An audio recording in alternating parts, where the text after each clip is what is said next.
Chapitre 14 s'appelle « Circuit magnétique ». Vous pouvez suivre comme d'habitude dans le livre de Wildy. J'ai ressorti les éléments essentiels et on commence tout de suite avec un circuit magnétique aussi simple que possible. Il s'agit d'une bobine ou un électroaimant. Voyez-le comme vous voulez, appelez-le comme vous voulez. On peut aussi l'appeler un solénoïde enroulé sur lui-même. L'important, c'est que vous avez un certain nombre de tours, de fils. Je les ai pas tout dessinés. Le fil conducteur est en rouge et on va compter le nombre de tours avec la variable N majuscule dans un circuit magnétique. Évidemment, ce fil conducteur-là sert à faire circuler un courant électrique qu'on va appeler I, majuscule ou minuscule, à votre choix. C'est le courant électrique, I majuscule, unité de mesure, on va utiliser le A majuscule pour dénoter les ampères, c'est l'unité SI. Notez que pour le nombre de tours, là, il n'y en a pas d'unité de mesure SI. Un nombre de tours, c'est un nombre pur en mathématiques et il n'y a aucune unité qui est associée à ça. Des fois, je pense que Hugues et puis la gang, là, ils vont utiliser TR pour tour, mais ça reste que c'est pas une unité de mesure pour la grandeur physique, c'est un nombre pur, comme par exemple des radians, qui sont un nombre pur aussi, mais on dénote quand même avec rad pour l'unité de mesure. Ensuite, le noyau, c'est pas nécessairement de l'air. À l'intérieur de ce circuit magnétique-là, on va utiliser souvent des noyaux ferromagnétiques qui ont une propriété qu'on appelle mu. Souvent, on va écrire mu indice R pour mu relatif. Le indice R veut dire relatif. Ça non plus, ça n'a pas d'unité de mesure. On l'appelle la permittivité relative du noyau. C'est quelque chose qui est une propriété caractéristique du matériau qu'on utilise à l'intérieur du noyau. Ensuite, on va avoir une autre quantité qui est super importante. C'est ce qu'on appelle la section transversale de votre noyau. La section transversale, c'est une surface. On va l'appeler la surface A majuscule et les unités SI, ce sont les mètres carrés. Tout ce qu'on a à faire, là, si c'est, comme je l'ai dessiné, un cercle, la section transversale, parce qu'on a un torus, un genre de beigne, on va utiliser l'équation qu'on connaît pour le cercle, c'est-à-dire que A va être égal à pi R minuscule au carré, et le R minuscule, là, c'est évidemment le rayon de votre cercle, donc la moitié du diamètre de votre tore. Ensuite, qu'est-ce qu'on a d'intéressant là-dedans? Le nombre de spires, on l'a donné. Il va y avoir la longueur du chemin magnétique. Le chemin magnétique, là, c'est un parcours fermé que j'ai dessiné en vert ici. Donc ça, c'est la longueur du chemin magnétique. Comme c'est une longueur, ça se mesure en mètres. Dans le cas qui nous intéresse, là, et dans la plupart des exercices de votre devoir, vous allez calculer la longueur du chemin magnétique avec 2π R majuscule. Le R majuscule, c'est le rayon de votre tore, comme ça ici. Notez que quand le tore est d'une épaisseur, comme sur mon dessin, assez importante, on va prendre la partie qui est au centre. Des fois, c'est tout petit, là, cette épaisseur-là, et ça fait pas tant d'importance si vous prenez le rayon extérieur ou le rayon intérieur. Ça, ce serait le intérieur, ça, ce serait le extérieur. Par convention, on va toujours prendre à mi-chemin entre les deux, à la moitié, si jamais l'épaisseur est importante.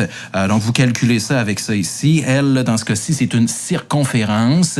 C'est pas toujours le cas, là. Des fois, on a des circuits magnétiques là, qui sont simplement des rectangles. À ce moment-là, la longueur L, ça va être la longueur qui est ici.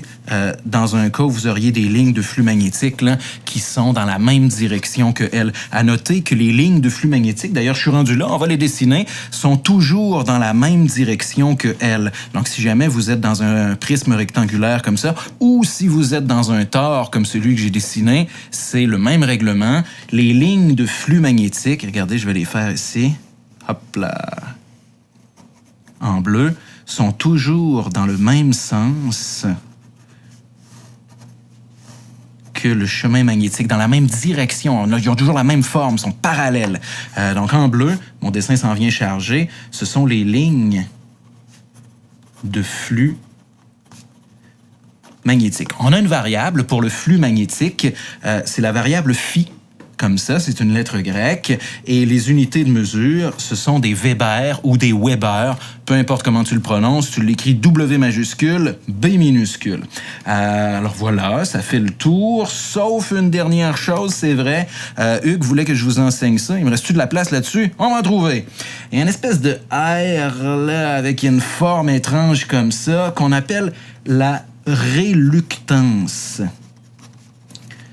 Personnellement, dans mon cours, ça reviendra pas à tour de bras et on va pas s'en servir pour faire un paquet de calculs. Je vous la mentionne quand même là pour faire plaisir à Hugues, mais parce que je pense qu'aussi c'est important dans son cours à lui et peut-être éventuellement dans les autres cours qui s'en viennent avec Ali ou d'autres profs. La réluctance, là, c'est la même chose que la résistance en électricité. La réluctance, c'est l'opposition au passage du flux magnétique. Alors, à place de s'opposer au passage du courant, comme en électricité, la résistance fait, la réluctance s'oppose au passage des lignes de flux. Il n'y a pas d'équation pour ça pour l'instant. Là, on va voir à la fin du chapitre qu'il y a un parallèle à faire avec l'électricité. On vous demande pas non plus de calculer la réluctance dans mon cours, mais on vous demande de retenir la définition avec des mots en français, opposition au passage du flux magnétique. À l'examen, le pire qui peut vous arriver, c'est qu'on vous demande de définir ça.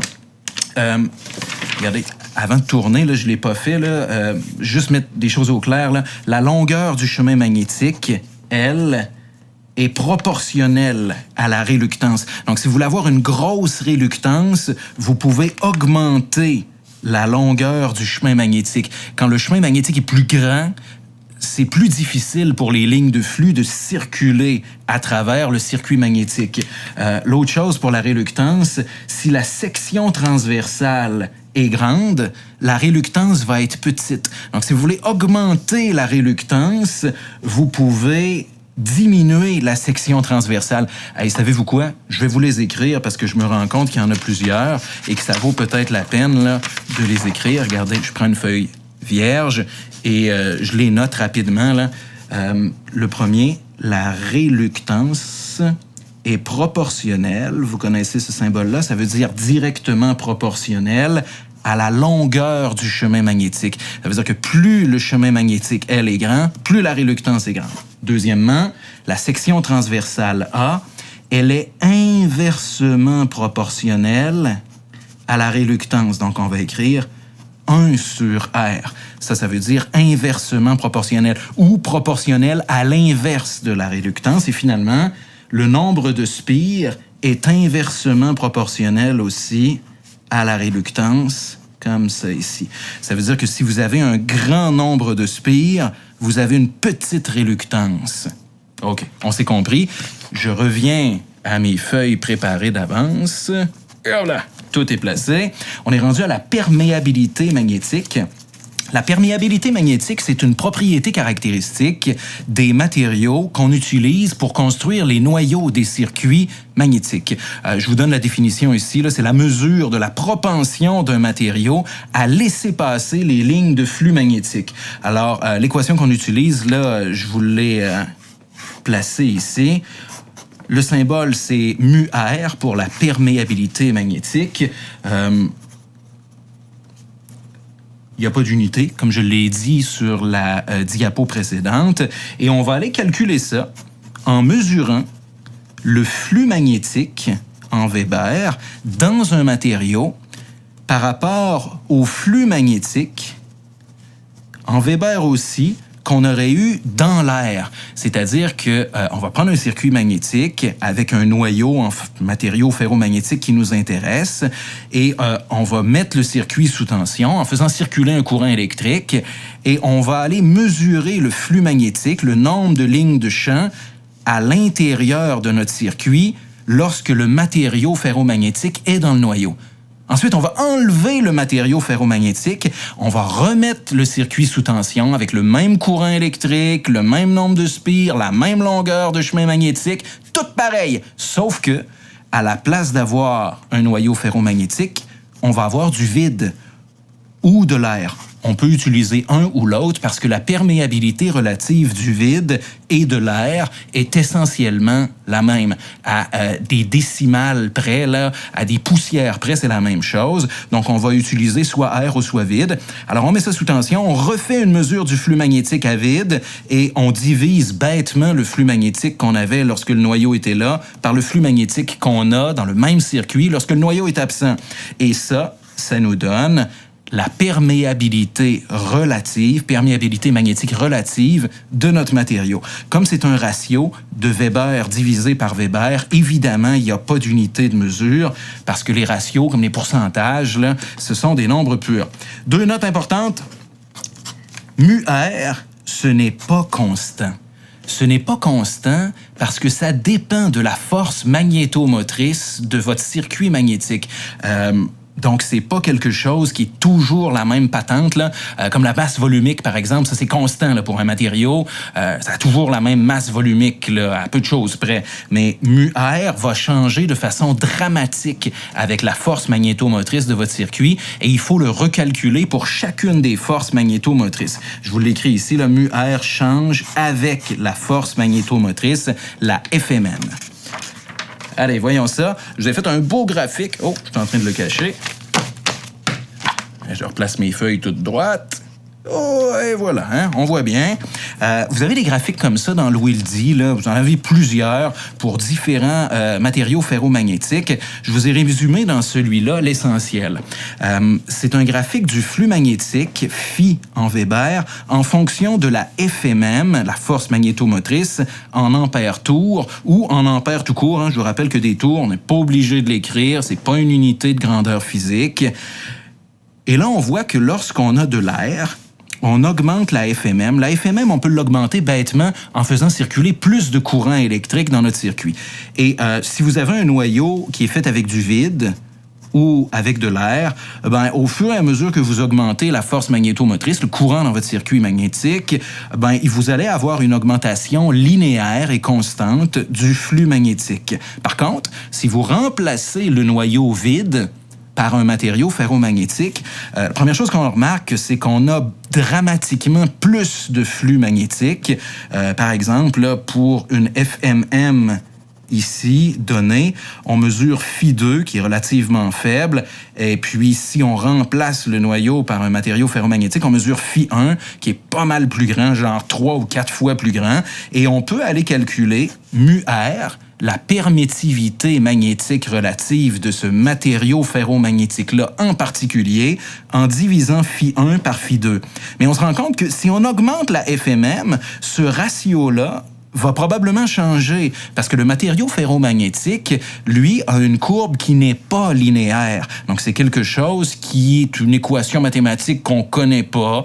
On se fie souvent à des tableaux empiriques ou à des graphiques de caractérisation pour aller chercher ça.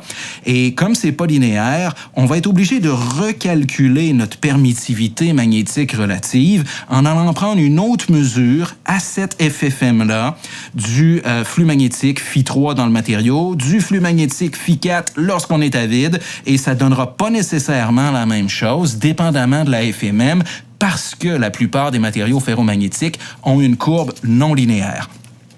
Dans les exercices et dans les exemples du livre de WILDI, vous devez consulter ces graphiques-là, phi en fonction de la FMM pour différents matériaux, et aller faire le calcul en lisant le graphique. Évidemment, c'est une approximation, là. Vous y allez avec votre règle et vous faites votre possible pour aller lire sur le graphique, c'est quoi le flux magnétique Φ1, Φ2 à tel FMM, et vous faites votre chemin comme ça, en approximant, et c'est correct si vous n'arrivez pas exactement sur la même réponse que le WILDI. On vit avec ça et il n'y a pas de problème. La prochaine sous-section, c'est la densité de flux magnétique. La densité de flux magnétique, c'est une quantité extrêmement importante qui revient à tour de bras. On l'appelle B majuscule pour sa variable, et on obtient ça assez simplement en divisant phi, la quantité de flux magnétique en Weber, par la surface de la section transversale A. Je vous donne la définition, et c'est une définition qui est fonctionnelle, c'est-à-dire que je vous dis Pourquoi qu'on fait ça? C'est pour évaluer la saturation des noyaux ferromagnétiques. Il paraît que ça devient quelque chose de critique lorsqu'on travaille avec les moteurs, et vous allez travailler avec les moteurs, pas vous autres.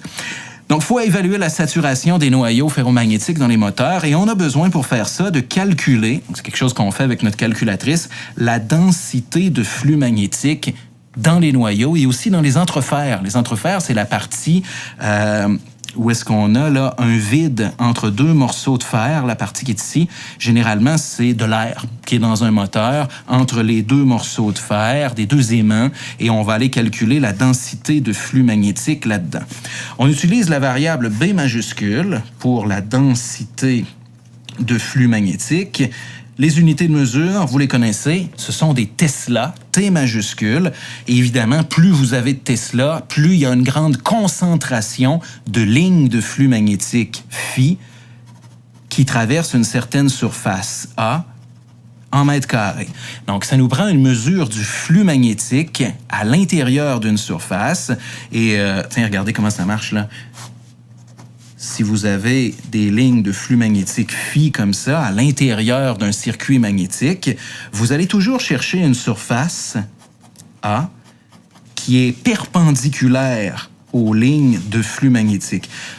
Peu importe la forme de votre circuit magnétique, là, si je redessinais le tore que j'avais tantôt, on va avoir une surface A comme ça ici, et on aurait des lignes de flux magnétique qui tournerait comme ça.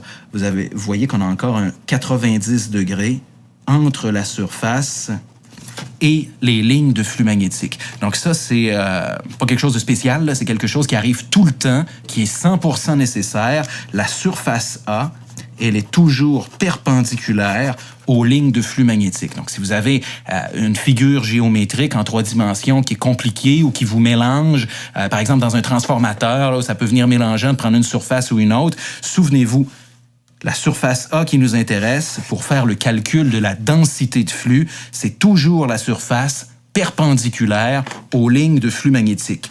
Là, je ne peux pas le faire avec vous, j'ai pas le temps. Et bien, en plus, c'est fait au complet, là. À la page 174, vous avez un fichu de bon exemple, l'exemple 14.1. C'est facile, la solution est là. Je vous suggère de prendre le temps de le lire ou de calquer l'exemple 14.1 lorsque vous faites les exercices à la fin du chapitre sur... Ce chapitre-là, c'est lequel chapitre en passant? Chapitre 13? Chapitre 14. OK. Champ magnétique. Le champ magnétique, on l'appelle H majuscule, à ne pas confondre avec phi, le flux magnétique, et à ne pas confondre avec B, la densité de flux magnétique. Donc ça commence à faire pas mal d'objets physiques différents. H se calcule de la façon suivante. Le champ magnétique, H, avec des unités ampères par mètre, c'est égal à la FMM, que vous savez déjà comment calculer, en ampères tour ou en ampères tout court, divisé par la longueur du chemin magnétique en mètres. Typiquement, lorsque vous avez une bobine ou un tore comme celui-ci, vous allez calculer H avec la FMM et vous allez diviser tout ça par la longueur du chemin magnétique. La FMM, je vous rappelle que c'est égal au nombre de tours fois le courant I qui circule à l'intérieur de votre tore. Donc le courant I, là, il circule comme ça partout à travers le fil conducteur. Et vous allez compter au besoin le nombre de tours N. Dans ce cas-ci, il y en aurait 1, 2, 3, 4, 5, 6, 7, 8, 9, 10, à peu près 10 tours. Et vous multipliez le courant I qu'on lit sur l'ampère-mètre par le nombre de tours. Ça, c'est votre FMM. C'est réglé. Pour la longueur du chemin magnétique, c'est le cercle que je viens de dessiner ici. Maintenant, faites attention. Là, souvent, on va vous donner le rayon extérieur ou le rayon intérieur. Comme ça. Vous, ça vous prend le rayon à mi-chemin ou le rayon tout court, OK? On va vous donner ça. Et vous allez prendre la circonférence 2πr, mais attention, on prend le rayon à mi-chemin, là, le rayon moyen, et ça nous donne 2πr ici pour la longueur. Donc, dans le cas d'un tore, là, d'un circuit magnétique qui ressemble à celui-ci, la formule est directe. La relation BH, c'est une sous-section qui se fait en consultant des graphiques. Donc, encore une fois, là, c'est une forme de lecture avec la règle des graphiques. Vous en avez plusieurs dans Wieldy et je vous encourage à parcourir le chapitre 14, à tourner les pages dans le coin de la page 170, 180 et compagnie pour voir ces graphiques-là. Premièrement, on peut calculer dans le vide la densité de flux magnétique en Tesla en multipliant le champ magnétique, qui est en ampères par mètre, par mu0, la perméabilité du vide. Mu0, on l'a utilisé au laboratoire, c'est égal à 4 pi fois 10 à la moins 7. C'est une constante physique universelle, là, que vous soyez ici dans la galaxie d'Andromède ou à la souche en train de pogner le COVID. C'est la même chose. Mu0 vaut 4 pi fois 10 à la moins 7, that's it. Ça mesure la propension que le vide intersidéral possède pour laisser passer les lignes de flux magnétique facilement ou pas. Et comme le vide est pareil partout dans l'univers, c'est la même chose. Essentiellement, pour l'air, on peut l'utiliser aussi et ça fonctionne. L'air et le vide ont à peu près la même permittivité relative. Donc, si vous avez un champ H dans le vide ou dans l'air qui active votre circuit magnétique, vous pouvez calculer le nombre de Tesla qui vont être générés par ça en multipliant H par mu0. Facile comme ça, cherchez pas plus loin. Si vous avez un matériau ferromagnétique, on va ajouter à ça une multiplication supplémentaire et on va avoir mu-R qui multiplie mu0. Faites attention, souvent les étudiants vont utiliser mu-R, mais ils vont oublier le mu0. Et les malades, faites pas ça. C'est important de mettre mu0 fois mu-R fois H. Tu mets pas mu-R tout seul, là.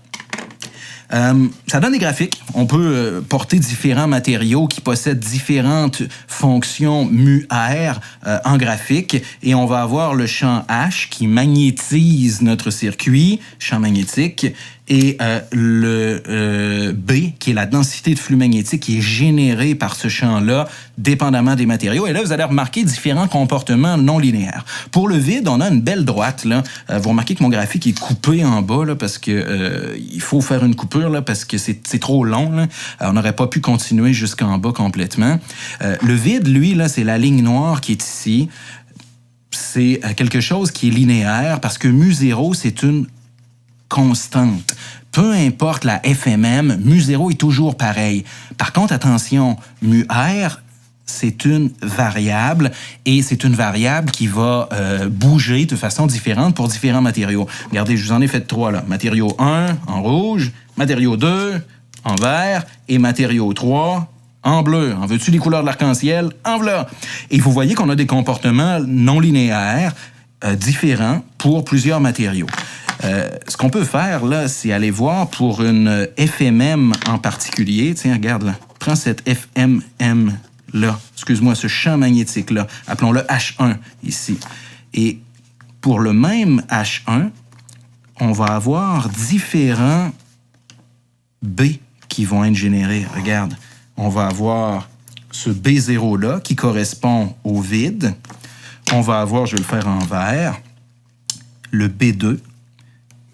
Pour le même champ magnétique, le matériau numéro 2 en vert va générer une densité de lignes de champ dramatiquement plus grande que le vide.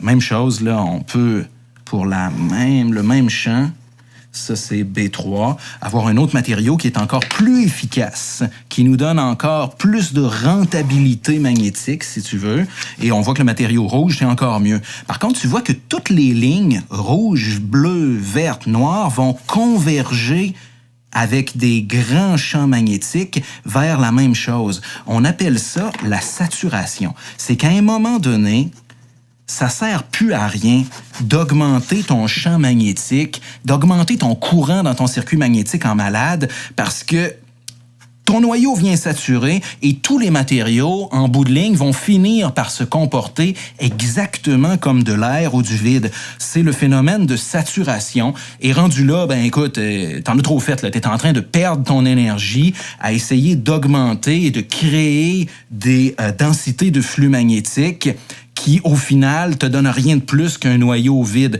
Donc, on va essayer d'éviter cette partie-là et de travailler dans des sections où on a effectivement là, une grande amélioration la densité de flux magnétique par rapport au vide.